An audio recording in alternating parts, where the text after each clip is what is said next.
Hello and welcome back to Superliminal Podcast once again. And today what I've got is part two, or the second conversation with the wonderful Sienna Lea. You can find out more about her and exactly what she does in the show notes and the description. But I really wanted to get her back on for a second conversation because Sienna was keen to share her perspective on the dark feminine, which is something that in the awakening community and the world of people on the path of ascension as such, which is really going back into our hearts and souls, is not something that's being discussed. And I want to make it clear, I'm not knocking femininity at all. That's not where I'm coming from, but there's a dark side to the feminine that isn't being talked about, that is having a huge impact on humanity, on women, on men, and even children. And it's something that we need to get out into the open and share the information on so that collectively we can all heal together and move into this beautiful light-based reality that all of us, or many of us at least, feel in our hearts and souls that we're moving into to go back into unity, back into the natural way of life and the natural way of love. So it's a great conversation. Please do stay tuned in right to the end. She shares a real cliffhanger right at the end about our beautiful planet, which I thought was fascinating and beautiful. And as always, please do subscribe if you enjoy the conversation, like and comment and share as well if you can, because that helps the algorithm to get the conversation out to many other wonderful people like you who benefit from the wisdom that the guests on Superliminal share. So thanks again, and I'll see you in a second.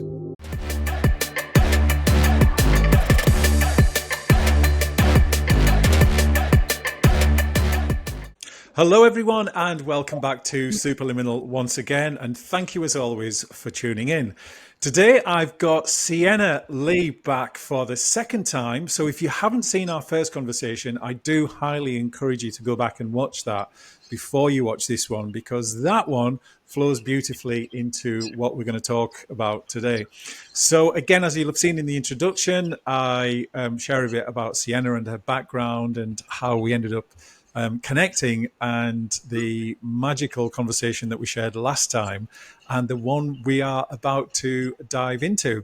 So what we are going to talk about today is actually the dark feminine, and that's something that needs to be talked about more, because for some reason it's something that's really suppressed and really hidden. Now, that's not to say there's anything, before anyone gets really upset, we're not saying, and I'm not saying, that the feminine is evil. I just want to make that really clear. But what I am saying is that there's a dark side to the feminine that never gets discussed. We've heard about toxic masculinity. We've heard about the dark side of masculinity more, and the patriarchy and everything that's associated with that. But it's also important that we explore this side of the conversation as well. So what we're going to do to begin with is start with Sienna's book, Stealing the Moon.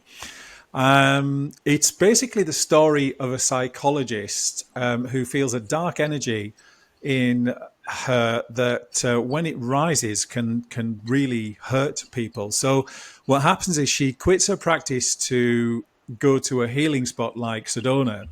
And then she travels deep within her own unconscious back to Egypt, where she meets a queen she once was, who begins to reveal the dark feminine and how it works within herself and humanity. So I am fascinated to hear about this. But firstly, Sienna, thank you for coming back to the Superliminal Hot Seat, and it's great to see you again. Oh, thank you so much for having me. You hold such a beautiful, open, loving space. And like I was saying before we got live, it's you're a rare interviewer. So I feel very blessed to be here with you. Thank you. Oh, thank you so much. That really means the world. So let's dive in then. So Sienna, your book, Stealing the Moon, is the tale of Natalie Stern, who quits her practice to journey into understanding the dark feminine shadow that she carries. Would you say that's an autobiography of your own life? I call it creative nonfiction because, yes, everything in there is a reflection of what I've actually lived through. But I tried to make it more like Celestine Prophecy, a tale and adventure that has a storyline and a climax and characters, so that people would be both entertained and drawn into the material. But absolutely, yes. And it is the story of me and this dark energy that I discovered. Did we talk about? I think we might have talked about. I was in my, what was it, in the 70s. I was in Los Angeles. I got a reading from some amazing psychics that were working with Rosalind Bruyere at the time. She was huge at that time and very advanced. And this woman had me in the room and she went, "Whoa, like, stop attacking me." And I go, "What are you talking about? I'm not." And she said, "There's an energy that just, and it's definitely coming from you." And I didn't know what she was talking about at that time. But as I explored this with my mentor of 30 years, Aisha Love, we discovered within a community of people actually that I worked with and traveled the world with, that and everyone had memories of Egypt and had memories of me being in relationship to Nefertiti. And by the, people go, "Oh yeah, here's another Nefertiti, and that one thinks she's Cleopatra," and oh my God. So looking at it more like an archetype, a strong energy that I've carried from back there, how that really plays out. If we can get past, "Oh, she thinks she's Nefertiti," and into the material, that could be valuable for me. I mean, there's the work I do is shadow synthesis, quantum disentanglement, and it helps people to surface their shadow selves. And the reason I got into that is because I had to address this energetic. And in the book, it takes you, I don't want to be a spoiler, but it takes Natalie, she travels, she quits her job because she feels this energy attacking one of her clients. And she goes in a Sedona-like place and takes herself deep into the unconscious. And all of this gets revealed to her. And she is there with Akhenaten and Nefertiti. And Nefertiti basically gets furious because Akhenaten is having multiple sexual relationships, including with men. And she flips out. She gets outraged because she had an ego. She was the queen of Egypt, She wanted to be the star of the show. She didn't want to be with this husband that's this slime bag going around doing all this stuff. And so she got angry. And the anger was manipulated really by a female collective.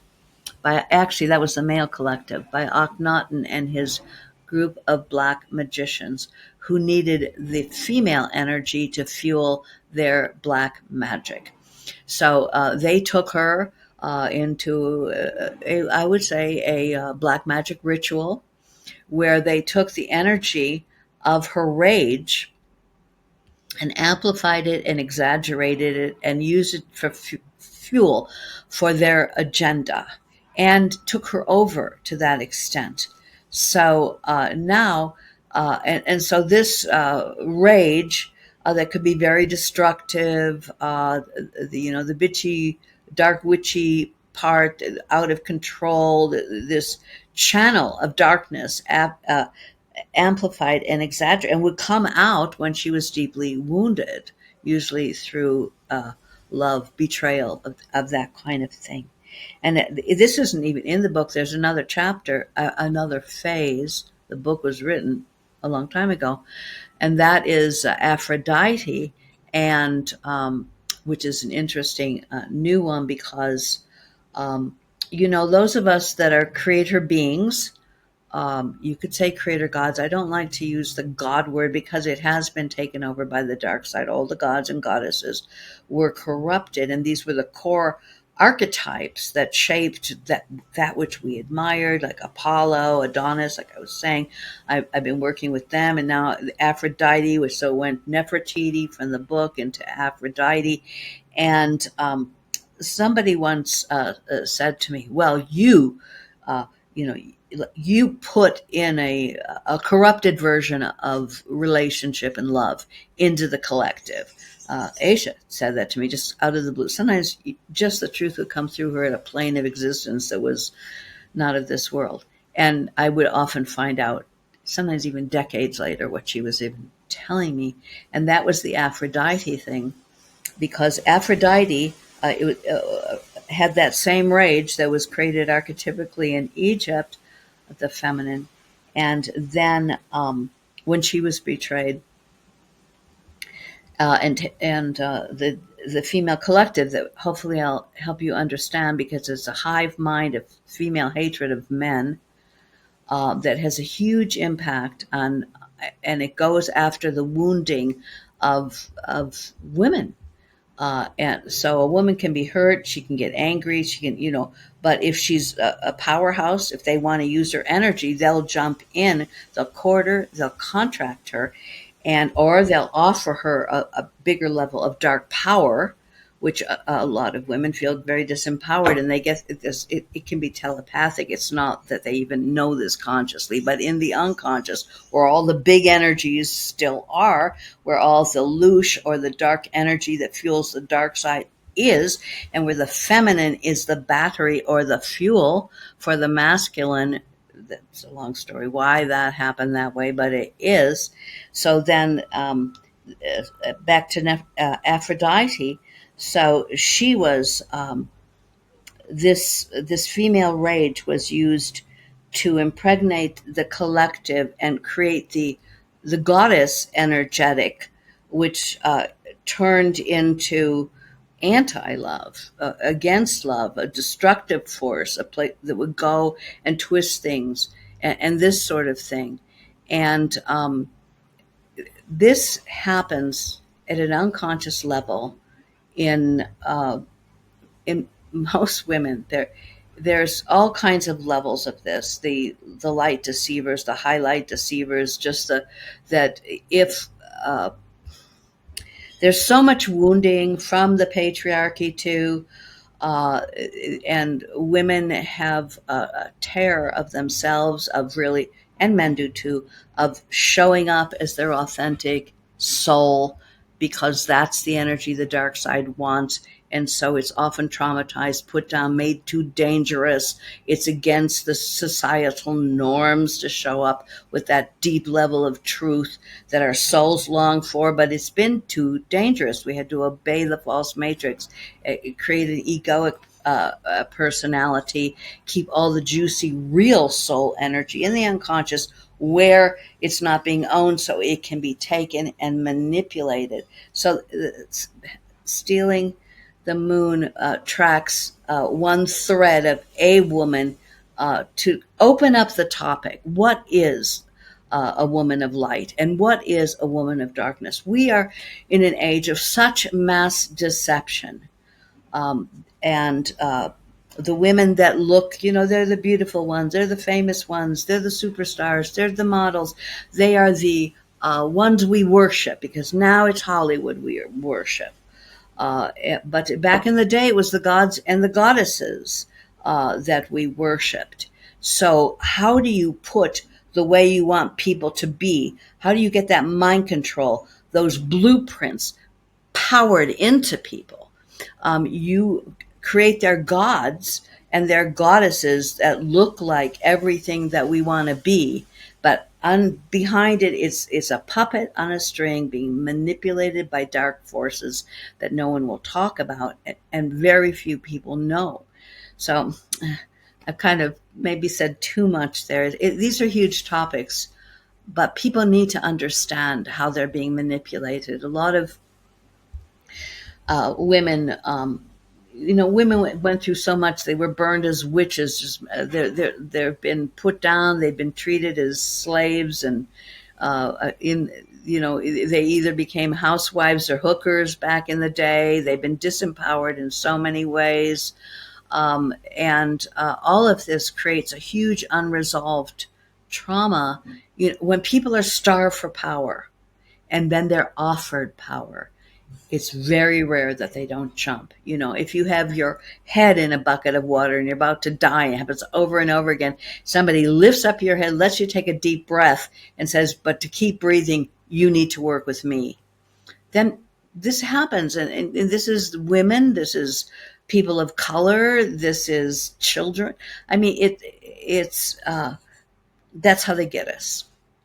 So it's important for people. This isn't about judgment or making women bad or wrong or shaming or saying all women are this way. But the thing is, if we are the power of the juice, the fuel, then we have to be very conscious of what we're fueling. Because really, if the woman, there was a story, the Greek story, what is I forget which one, but it's a story when the women stood up and said, we're not supporting this reality anymore. It's corrupt, it's evil, and if our men keep going to war like this, they're not getting any more sex. The war ended immediately. It's like over. But women don't do this, do they? They want power. They want the power that men have. They think that rather than returning to their core, which is pure, uncorrupted love, and we have to have the high integrity not to support darkness.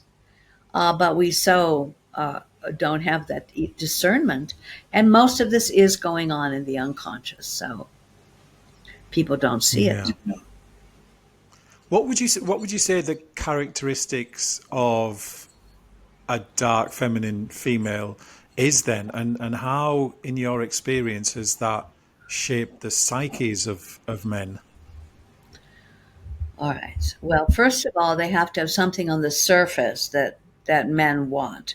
So usually it's the bod, it's the sex, mainly because through the manipulations of darkness, men have been cut from a direct connection to the life force, and they get plugged in through sexuality. And it's because they weren't allowed to feel, they weren't allowed to cry, there are exceptions, of course, but in general, we talked about this last time, men have to be head up, the strong guys, the protector guys, they got to be this ego image of the good guys. Well, the women also have an image to protect. And let's talk about the women of power, not just your average woman, but the ones that get to the top of the food chain, of the hierarchy of power, because the starvation for power is what seduces them. And often they will learn to have a front, whether they're brilliant, it's usually they're pretty and they're sexy, or they have the goodies and also they can be supposedly very wise, or they can be fame and fortune. You get the Oprah Winfrey's, who there's massive information about her being a part of the satanic rituals and the Epstein Islands and all of that. And look who she is on the television, the great wise woman, the millionaire. If you're rich, everyone wants to emulate you, right? Like if you're rich, then you're a god. Who are the gods? Who are you going to emulate? So there's always a front. And some of them that get really high up, their front is incredibly well engineered. They do have a wisdom. They are compelling. They can even look like, beautiful, caring, loving souls. I mean, we can create with the visuals and with the sound of our voice. Illusions. We're all actors here. We have many roles, many possibilities. We have many subpersonalities. You can create something here so compelling if you're a good actress that people are just like, wanting your wisdom, and now you're rich and they want to be rich too, and they want to be in your show too. And you have everything in the palm of your hand, and underneath the female collective and the various layers of demons and beings that have their clutches on the psyches of mankind are feeding off of those that are, in a way, worshiping these women and trying to model their lives after these women. So often through civilization, back in Greece, it was the gods and the goddesses. They were the archetypes, weren't they? Everyone, modeled after Apollo and Adonis, the great. Tell you the story about what happened to him. The god, the demigod of love, and underneath, these people are often being threatened. Their lives are being threatened. They have to show up a certain way. They have to not say certain things. They have to be. They're puppets for soul harvesting of the energy of those they worship, and this is happening in a mass level. And and people adore their superstars now. People adore their gods, and we always want something to give our power up to, actually, and to worship other than ourselves. So it's massive, and these women are parasitic. They're predators. They're psychic vampires. They will take men and destroy them if they don't do their bidding. They are the power behind the power.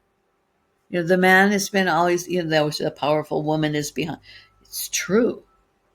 And they, in many ways, run the world from behind the scenes. And if we found the part of us that could be that way, and decided no more, and cut our cords with the demons that feed off of us, and return to our essence and reconnect with the true, authentic, original, uncorrupted creator, not the false light ones, we could take the world back. It could change the massive stage of deception that is just dripping everywhere right now. And it is our task as humanity to wake up from the dream spell, because these women are black magicians. They put men under spells. They put their children under spells. Talking about black magic curses. They vampirize the energy, and they get the men and the children to hook in, because they feel if they don't, they're going to die. This comes from trauma that they have to obey. Mama and Papa is the same with the government, is Big Mama and Big Daddy. And we have to be no power. They have to be all power. We feel so insecure, so terrified of our essence. They've targeted it for so long. If you show up and you speak the truth to this village, you're a healer, you're a witch, and you're killed, and the whole village is humiliated. And so many of those women made so many agreements at their death with the dark side that they would never show up again powerful like that as long as their children are saved, as long as their villages are saved. They would shut up. And at death, there's so much torture of the key players that when they come back in, they've given up everything. They don't want anything more to do with it. And this happens over and over again. So the dark, through bribery, extortion, torture. These black magicians, they're working with the aliens. They are. And these races are, some of them, a lot of them are cold-blooded, heartless, but they have the tech. That's what is in charge right now. That's what they're trying to do, bring in this AI and have it take over everything. It's taken over them. The AI is the biggest threat we have. It's a thing that, and we don't even know about it. We don't see what Elon's doing. We have no idea, most people, that this level of nefarious mind control and black magic has humanity by the cojones. And and you don't want to talk about it. You don't want to think about it. You don't want to be the one that they're starting to jump after and go after. I am one of the ones that has this big mouth and comes on and says this. I get massively attacked and hurt. There's a big price for it. But what is the price of being quiet at this point? I think this is the turning point, isn't it, for humanity? Now we either stand up for what we know is the truth in our hearts and our souls, and we can see, and we're too afraid of the consequences. But if we don't stand up now, we the people, it's going to be a technocratic, transhuman humanity will be extinct. It will be absorbed. Like I was just watching Bill Gates in an interview say, well, what do you think about humanity's future? Will they be needed? No, humans won't be needed that much longer, really. They're redundant. Computers can do everything faster. We're, really not necessary. This is a person so taken over by those forces that he thinks that he's been a really good guy to create the extinction of the human race. And he's a multi-billionaire. They're psychopaths. And they really have an agenda has been deeply empowered by the aliens, but those days are over. A lot of those connections are cut, but the final battle is with AI. And I'm saying this because the women are supposed to be holding the line about what is a human being, what is compassion, what is unconditional love. We need to see that, not in the fake Oprah version, but in the real version of it. And this energy has been gone after and manipulated and traumatized and threatened for eons of time. Because why? Because it has the real power to turn things around. And the dark side knows that. Anyway, back to stealing the moon. But we don't even see it. It is, and I've heard other commentators whose opinions I highly respect say many times that the real power in this universe is the authentic divine feminine. And when I tune into that, I absolutely feel the truth of that. So, if any guys are watching this, men in particular, men I'm referring to, are watching this and feel provoked by that, then I would invite you to check in with yourself and actually do a bit of research, because we live on a feminine planet, in a feminine galaxy, in a feminine universe. And that distortion has been going on for such a long time. And I love that you shared there about the technical intelligence, artificial intelligence that is being introduced here, that is actually doing the work of, or has been introduced here by an AI TI that is much, much, much more ancient, like talking millions of years old, but is now just coming into human awareness in the form that it is right now, to basically cut us off even further from the truth of who we are, and to amplify the dysfunctional side of the dark feminine. At one point, I actually wanted to pick up on there, Sienna, which was fascinating, was you mentioned that there's a female collective hive. And I was intrigued by that. What is that? What does it look like? What are its characteristics? How does it work? What does it feed on? I would love to hear your view on that. It feeds on, hatred. It's a hatred of what's been done through the ages to the feminine, so they can recruit a lot of women. The wounding and the powerlessness and the struggle that women still go through who have been totally sold out to power. And it's a pool of energy. If you understand what the collective unconscious is, it's a mass of our soul force that we relinquish. Somehow it might have been at the point of death, where we're so tortured we've lost our mind. We'd agree to anything to get the pain to stop. That's usually how they get us. And then we cut a deal with them to serve them. And then the pain stops. And now we are the perpetrators, and we're creating the pain.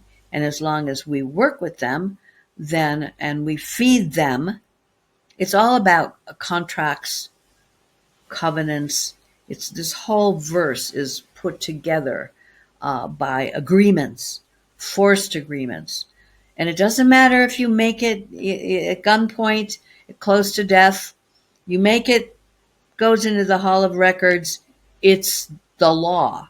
If you sold your soul to the female collective, and for that you get fame and fortune, or less pain, or some kind of power that allows you to manipulate, or sometimes it's a threat, you want your children alive, you'll work with us.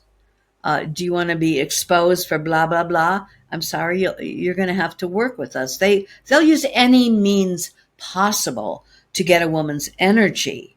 And then it's a big vat of energy. And it makes everybody stronger, because if you've got a hive and the hive gets stronger, all the little bees are stronger, right? If it's weak and the life when it's dying, it's all dying. So it's a takeover process, and it's very hidden. And there's covens now. There's black magic covens. There's all of the satanic stuff, and these women who will kill babies and eat babies. And yes, there's the satanic stuff, and but there's a section of the evil that is this big vat, and it's insatiable. It never seems to get enough. And it's based on possessiveness. It's based on jealousy. The first one, I'm just going to say the D monster. It was one of the beings that actually turned on the hologram prematurely. And so this is crazy, but the creator couldn't shut down the hologram.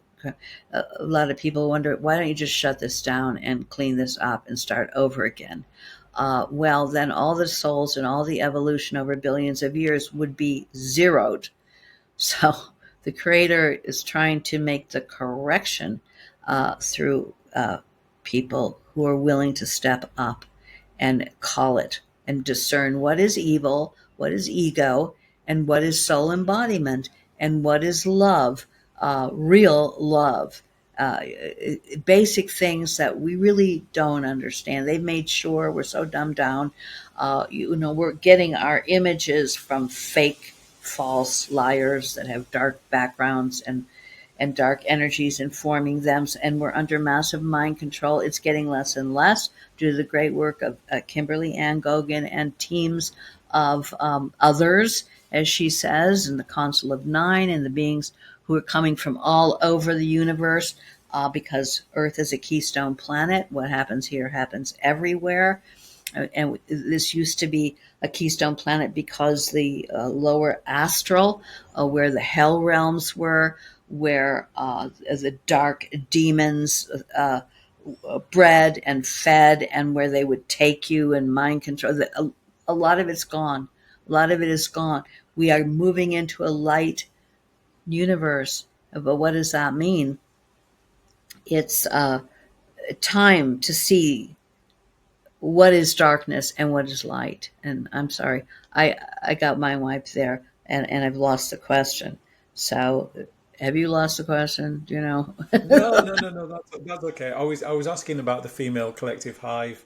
What it Okay, is, what it does, what it feeds on, it's and its very, yes, characteristics. it's very hidden, and it feeds off of men. It'll get a son, for example, and it'll bond. The bond between a mother and their children is a huge survival tool. If without that love, without that connection, without that touch, we go into arrested development. We never mature.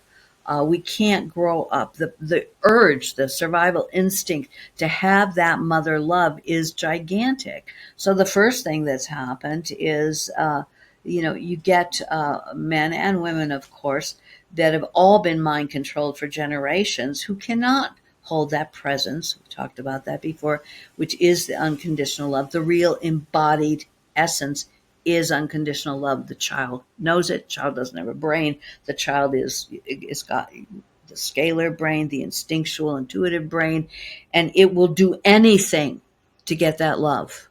So if that woman has been taken over by darkness, and the entire false matrix has been taken over by darkness, and all of the ancestors, they've all been mind controlled to serve the darkness so they could survive.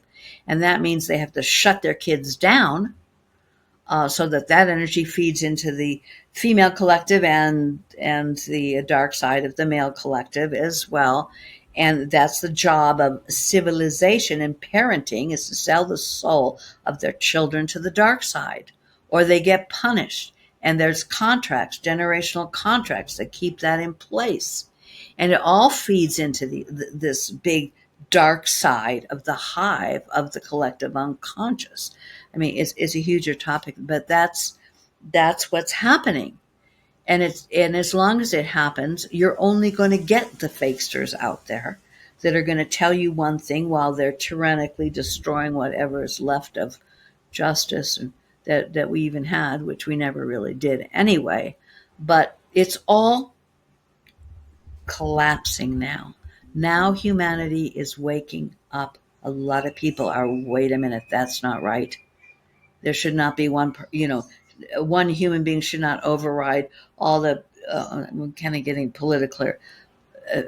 People are starting to go, wait a minute, I just lost my job that I had for 30 years. I can't feed my family. Wait a minute, I thought we were going down in this inflation. I can barely, pay for a one-room studio for my family of 3. I mean, humanity is getting squinched and squeezed in a vice grip, and people are. We don't want to stand up. We don't want to fight the powers that be because of the punishment that comes on so many levels. So we shut up. But it's like humanity is going to have to rise. It's going to have to stand for the truth. It's going to have to pay the price to stand for the truth, or there won't be a humanity left. And the core of that love comes from the feminine. If you can corrupt that, which they have, you've got them at the deepest level of early childhood trauma and past life. Well, that brings up a fascinating question for me, Sienna. What would you say the core beliefs are that then develop for a child, a young boy or a young girl, that's bonded with and influenced by a dark feminine mother and presumably other dark feminine maternal-like figures within her environment? What would you say those core beliefs are? Well, it's always something like, if I manifest my authentic self and tell her what I really think about what she just did or what she's doing, I will die. If my light shines too bright, her ego is going to be inflamed because she's got a fake light, a false light. She shines. My light's authentic. It's going to show her for the fraud she is. There's really power women. No. So it's always like, if I show my true self, I will not survive. I mean, it's always that. And then it goes into education, it goes into medicine, it goes into all the authorities. We must obey. If I do not obey, I will die. That is it in a nutshell. And people aren't going to take that risk. They'll slither around it, but if it gets too far, we'll just so that's why the universe is going, okay, well, guess what? It's going to get a lot more uncomfortable now because you guys are sold out. Understand why you did it, but you're the saviors. We, the people, are the savior now. Each one of us individually and collectively, we are the saviors. We've got to rise. We've got to take responsibility.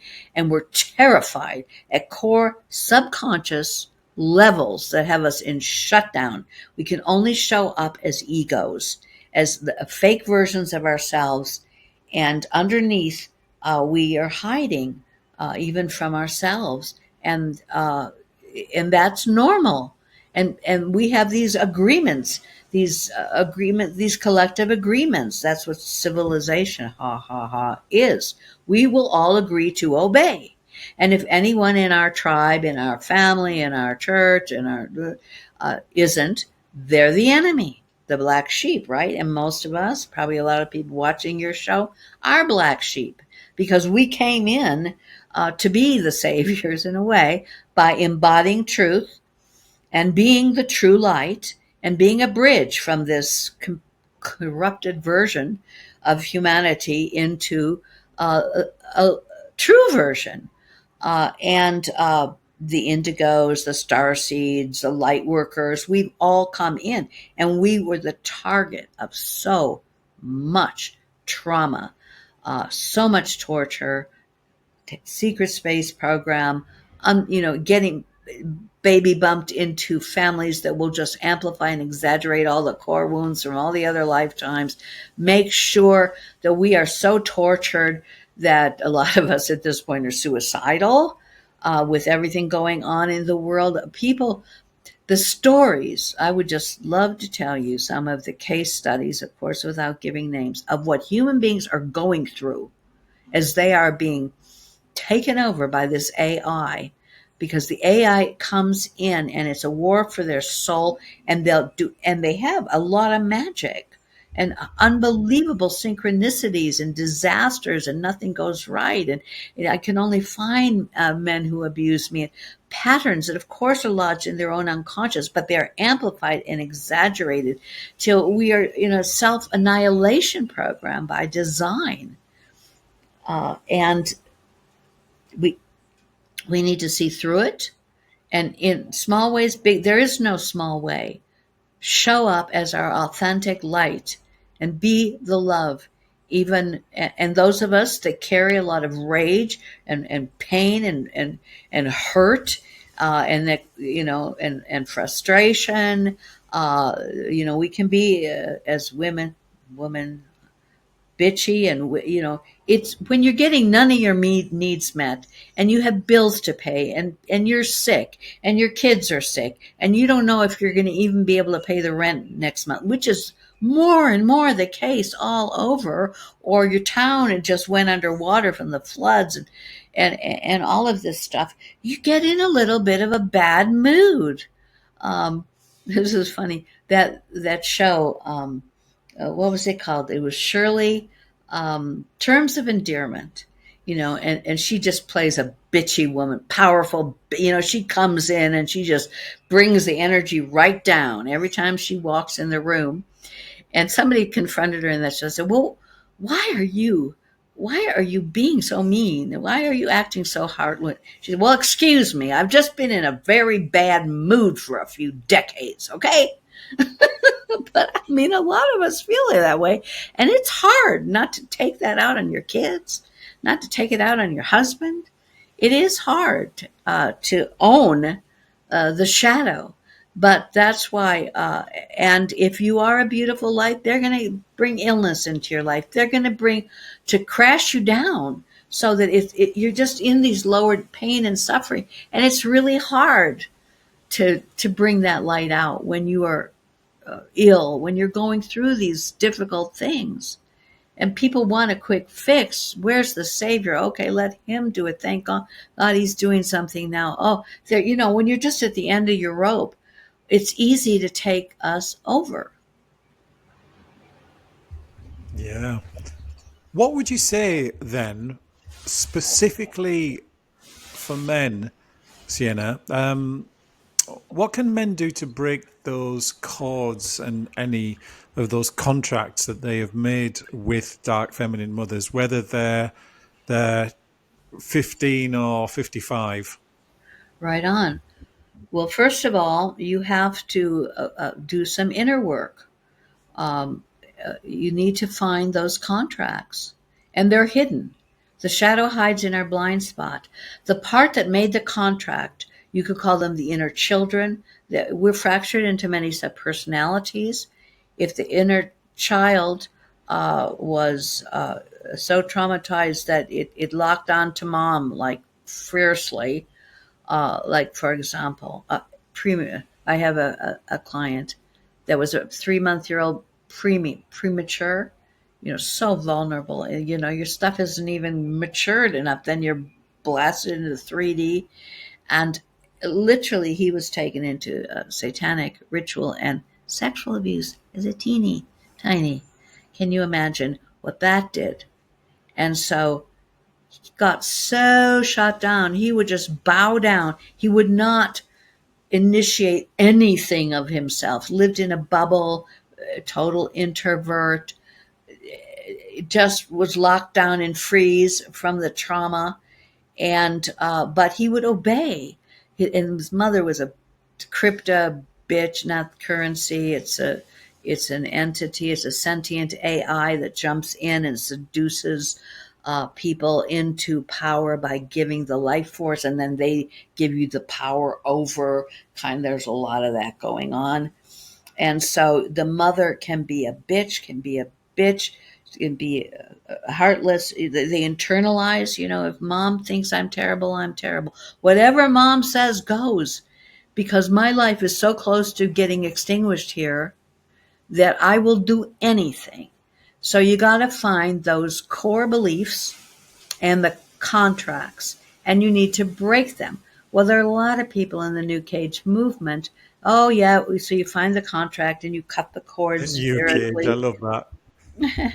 That's not mine, but it's good, huh? Who did that? Might be Bernard Gunther. Not sure. The New Cage. Yes. Because it is. So everyone's breaking contract. Well, I did that for a while. It didn't do anything. You got to go in and surface the part of you that's terrified, that is hiding, that doesn't want to be known, that doesn't want to be seen. So you got to go in and love that part and say, you're safe with me now. I understand you're hiding. Because that's the one with the power. That's the one that is often contracted to entities that are living, that are eating the loosh from the child.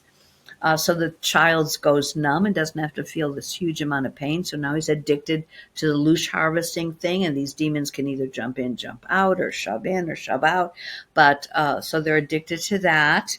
So they don't have to, because the main objective for a little boy is, I can't feel this pain. If I feel it, I have to just make this all go away. And the dark side comes in, well, do we have a program for you, dear? And then they take that energy as loose, and they'll amplify and exaggerate with AI tech the pain and the suffering, and then they will harvest it and eat it and grow stronger. So if a man wants to break this, he's got to contact the parts of him that are addicted to darkness and addicted to dark femme, and find those contracts, because it's crazy how men are addicted to the dark femme, and they'll dump one, they'll get another one. It's like the pattern that they got traumatized maybe, 5 lifetimes ago, super traumatized and super, yes, I'll obey you. Don't cut off my other hand. I'll do whatever you say. And then come into this lifetime and, of course, get delivered into another dark bitch through a baby boomer, baby bump. So now they have to find a dark femme to eat their energy also, and to control them, because they're terrified of the pain inside of them. It's them. So you've got to do this energetically. You've got to find the part that's trapped and heal that part. Love is the healer. So how you say, well, how am I going to do that? I've never known love.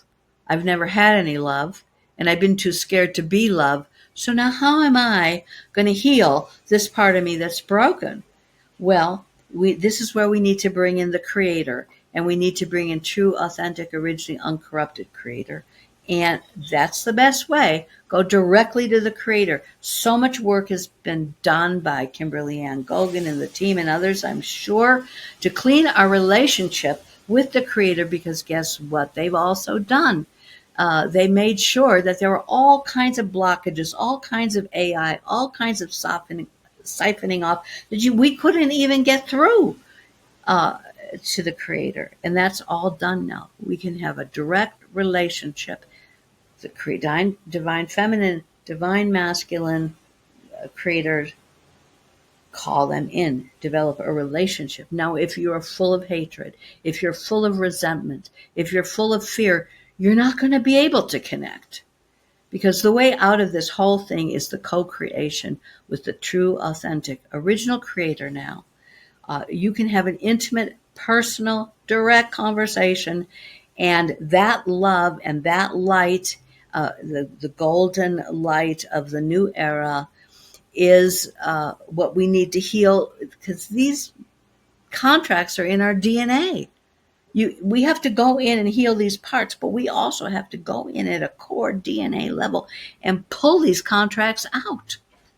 And the only thing that I have ever seen that will do that is the creator, him herself, and who's totally able to, but you have to help. But we have to be 51% or more not serving darkness to get the line, because the lower density darkness blocks. People come to me all the time. I can't hear anything. I can't, I can't do this. And then also there's all the issues with the abandonment of the creator and the rage people have against the creator. And you got to clear it up so it's a clean channel. You don't have to be perfect. You don't have to be a saint. Although 51% not ego, you connect. And then the healing begins. Because the healing is love, and then it has to be the love of the creator. We are the creator. We are those of us who have souls, which isn't everybody. We have that soul spark. Our soul is the same spark that is the creator. We are him, boots on the ground. And he needs us very much to clean this up right now with him. That's the solution to everything. I mean, I know I'm, therapist and psychology and shadow work. At the end of the day, the end of all of these years of working with so many methods, so many tools, so many techniques, it's magic. The end of the day, we have to find the magic of co-creation with the true creator to clean all this stuff up, because the damage is extensive. Yeah. What would you say, Sienna, the biggest lesson is for us, both men and women, from the exposure that we've had for all these millennia to the distorted, dark feminine? Well, the distorted dark feminine, what's the biggest distortion? What's the biggest lesson for us to learn from all that? Well, we need to get our BS detectors working. Discernment. We need to be able to feel what is dark and what is light. These contracts that we have, and we have forced agreements coming into what was the hologram, sometimes hundreds of them, that we won't know what's going on. We won't make waves, to the extent that we don't even see it. And how are you going to change anything if you are so dumbed down and shut down and full of darkness? When you are when you're contracted to the dark side, you will not see what's going on. You will defend somebody up there that is pure dark, that you think is the most great healer and the most amazing being, and you'll fight and you'll troll people that disagree, whatever. But how you've got to get that discernment, and the only way you can, that I'm aware of, is doing this inner work to clean up the parts of you that are addicted to darkness. So that you can arrive at 51% no ego, so you can start seeing your entrapment in the ego false matrix, and you can start getting a little bit of, the witness can be born. And you can watch the mind doing all this ridiculous stuff. And you're no longer just being triggered, and you're not just in reactivity. You're taking a stance that's outside. It's actually outside of time, which is where your soul is, which is where your truth resides. You're never going to figure it out just from your mind. And that's what they've told us to learn, all education. You sit there for 20 years sitting in your chair, and it's your brain, right? Learning useless stuff for the most part. The mind, the mind, the mind, the mind, the mind. The mind is the ego mind. It's a system, just like in the movie, The Matrix, that we are being fuel for them, and we have to be under the mind control. We have to think that we have to believe the lie. We're trauma-based mind control to keep believing the lie. So how does the cycle end? It comes from a desire to stop this. We do have souls. Most of them are not in our bodies. We're dissociated. We have to get enough of our soul back into our body to hear what is the truth. Our soul does know, but it is a war for our soul. Our soul is the loosh, is the essence. They're feeding on our soul. They don't want us to have it. So I don't know any other way. Nobody, no guru, no president, no Oprah, no movie star, no false god is going to give you back what you gave away. You might have been forced at gunpoint, tortured in the most horrific way, but there's a moment where you agreed to serve the dark side and to stop serving your soul. That is a contract that you made that. You have to unmake it. And when you start to unmake it, there's maybe just a little tiny space of witnessing your whole psychological mess in there. And then, whoa, now you see you can be something beyond it all. And that's what we have to, we're birthing a new version of humanity, because the old version is what I've been describing for, according to some, millions of years. The good news is this is the turning point. We'll either go extinct or we'll make it. And the Creator is also matured. I know people don't like to hear this, but I've had conversations with the Creator where he's let me know that he's made some mistakes here, that he didn't mean to turn over this reality to evil AI, but he had covenants in place, and he originally wanted balance, where we had a dark side, we had a light side, we had a neutral, and they all worked together. And this would, but the dark side just would not be in balance, just took over, power mad, and to the place where, and this is something that really will freak people out, where the Creator almost lost this reality. He created an enemy. It's like a kid with a video game, and the dark ones, you could take over the whole thing. It's game over. He was younger then. He didn't come into humanity and see the suffering even that he is now doing. So the Creator has matured. The Creator is taking a higher level of responsibility. The Creator is having to purge his creation, co-creation. We were made in her image. What does that mean? It really means, he's another sentient being that at the highest plane of existence, there are no mistakes, and the Creator cannot make any mistakes, and they will all be corrected. And if half of us have to die in the process, it's just changing the avatar, and they're not really dying, so it's not as bad as it seems here. But he's trying to do it with as less suffering and death as he can. But there have been mistakes made, and he's willing to admit them if you can talk to him. And he just loves real conversations and co-creation. Co-creation, that means you're a creator being. He's a creator being. And it takes the two together to make this shift. So we got to get cleaned up enough to be able to have that conversation and to work in that way. And we're programmed to think God is everything. He'll take care of everything. God is in charge. I'm praying for this. I'm praying. Well, what are you exactly praying for? You're praying for God to fix this all, right? No, that's not, God helps those who help themselves. It is a co-creation. And we've been so immature, and maybe he has, that we haven't got to this place yet to even understand where the real magic is. And this is huge magic.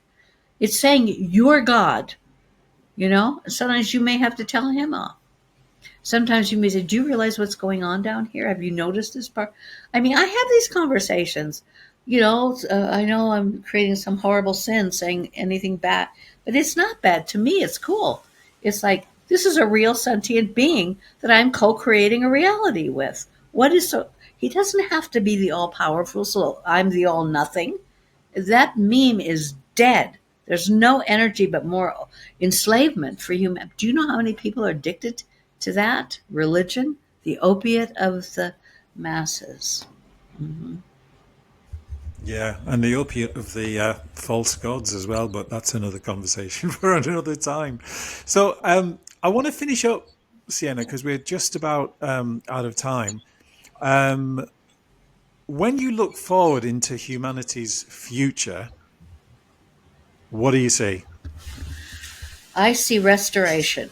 I see that we back off. We start seeing that the predators, the pedophiles, the psychopaths, the billionaires that control this reality are full of you know what. And it's time we stop believing them. And all we have left is ourselves. And we need to start at probably a local level where we are in a simple way with our town meetings, with our local people. Make your own gardens. There's all kinds of energy medicine devices. The neutrino machine is about to come out. Infinite energy. You have this little thing, it plugs everything in your house. You don't need electricity. We won't need gasoline. Free energy. They've killed almost everybody that ever talked about it or actually had real ways to do it. But we need to get independent of them. Every way they've got us hooked. And I don't mean immediately, because I know there's zillions of jobs would be lost and people would freak out. You can't just pull the rug out. I understand it's going to have to be a transition, because the Creator and ourselves do not want to create huge suffering in the transition. We have to be the restoration. We have to get together and put our egos at the door and roll up our sleeves and do stuff, and all over the world. And get, not these federal, huge, giganto corporate, mom and pop businesses need to come back up. Let's clean the water ourselves. Let's find solutions. Let's find the funding for this. Let's pull our resources together. And it's time for we, the people, to take back this world. And I know that I've been trying to do communities and this, although I'm still wanting to do that here in Ecuador. I'm intending to get a piece of land and do a community and have an educational place where the locals and people can learn the inner work, but also aquaponics and free energy, and how to do gardens that support the environment and are not just raping and pillaging everything in all the crazy ways we do everything. Work with the earth. Do these things, film them, create course content about them, share them, and let it grow this way, and let that wave grow, and let it be unstoppable, and people get taken care of it, and get out of these devices, talk to people, be with people, away from our cell phones, talk to each other, learn what unconditional love is, set some values and stick with them, and work together. And we don't have to wait for anyone for that. And stop looking at it all. I know it's Hollywood for ugly people. That's what Kim Brilliant Gogan calls politics. And goodness me, there are a zillion podcasts, and you can get sucked in. It's like, he said what, and what did she say? Oh my God, and days can go by, years can go by, and now you're typing, I disagree with you, and like something's happening there when the whole world is going to where. Uh, uh, we have so much to do. We have to rebirth everything, every system in love. So why are we, playing these? We're wasting so much time. Just step away, get your own internal 51% connected to the Creator and your true self, Just start there, 51%. Do the inner work. There's tons of people doing all kinds of great work out there. And do what you can at a local level. Be kinder to your husband and children and yourself, and be honest. Radical self honesty is numero uno. We are all lying to ourselves. We've been lied to, and we have learned to lie to it. We are all protecting our egos. Not all, but most people. You go defend the ego. Like, no, the ego is humiliated by being exposed for the shadow it carries. Yeah, but the soul is humbled. Goes, okay, so I was this horrific thing that had horrible negative impact on the whole world, which I've had to face in this lifetime, and some of you will be facing it too. Okay, what are you going to do? Shoot yourself? Hide from the truth? How about we just, okay, I'm going to get better than this. I'm taking responsibility. But facing that you're a liar, even to yourself, it's rough. It's rough only because the ego and all the dark essence and dark contracts the ego has will fight you. Make it seem like it's the end of the world. If people know you did this bad thing, you will lose your job. No one will ever want you. We have to hide the shadow, and I'll pretend that it's something else out here. And don't ever reveal the shadow. And yet, what we need to do is bring it all out. Take all the skeletons out of the closet. You'll survive. Matter of fact, you'll thrive, because all that energy and darkness now goes to you, so you're not exhausted by 2 PM. You have some juice, you have some passion, you have some creativity, you have some real sexuality, you have some real intuition. Because most of our energy is in the subconscious, contracted to the dark side. That sounds like a beautiful future, and I think one that if we can all come together in exactly the way that you've described, we will see a phenomenal shift far more quickly than people realize, because it goes around full circle to what you said earlier in the conversation, is that our great mother planet, the consciousness, Sophia, the heart and soul of planet Earth, is very much moving into a light planet, and we are very much moving into that same into that same frequency, so that we become, as I've heard other people term, to become light humans, or Homo luminous is the term that I've come across. So, Sienna, it's been such a wonderful conversation. As with last time, I feel like we've only just got started, but we're going to have to wrap up there.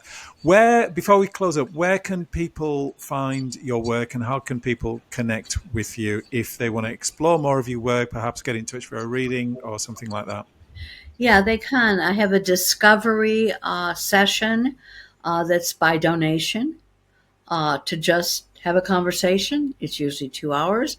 It is usually an in-depth reading where I can, I'm fairly psychic at this point, and I can go in and show, where are your contracts, what are your real challenges here, and where is the interference? Do you have any entities?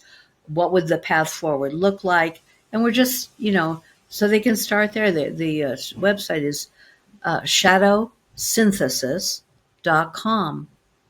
And I do have there. You can also see the YouTube channel. I have 100 videos on shadow there, and I've made them over like the last 10 years. I haven't been doing a lot of that since COVID, but there's a whole wealth of understanding of what shadow is there. That's where I would start. You could look at the YouTube channel, Sienna Lea YouTube channel, or just contact me for a by donation chat. Well, it's more than a chat, because I do deep research after you've contacted me, and I always have a lot of information for you during that chat. Sounds really, really powerful. And I will, of course, share all that in the show notes as well. You were going to say something? I was going to tell you something, but we probably don't have time. It was about the earth. I had a conversation. Oh, what a cliffhanger. No, we're going to have to hear this. Come on. Well, you were saying, the earth is rising. Well, back in the beginning, outside of time, I was a part of the creation of earth. I know that sounds like, oh my God, this woman's an insane egomaniac. What is she talking about? But co-creation. There were groups of us that created different aspects of this reality with the creator outside of time. And so I have a connection with Gaia. I'm kind of there was a whole team. We were one of the mothers. So, and the shadow that I'm still alchemizing is like a hurricane of rage that is certainly fueled by the state that we find ourselves in at the moment. But so I have to constantly balance, discipline, control my rage, because when it spins out of control,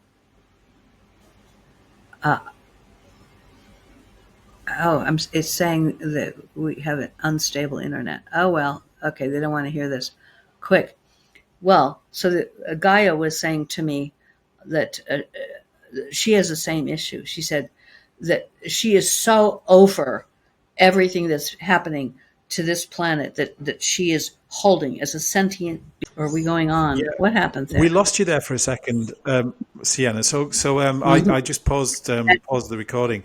So you were saying that we have to balance something and control? Well, the dark feminine, the earth also was coming to me to say, let's do this together, because I've been having a real hard time with my inner volcano of rage, and to not take it out on the people I love, not take it out on anybody. It's so unstoppable. She was saying she's having this issue too. And the weather, which is being massively controlled, but they're amplifying, exasperating. Her rage erupts in the weather, and it's being controlled to destroy so much of the environment. And she needs to get her rage more under control so they can't use it for this horrible weather we're having all over. And there's multiple layers of interference in the weather, but so it blew my mind, because I hadn't had a direct connection in a very long time. And I said, well, I got the same problem. She said, well, good.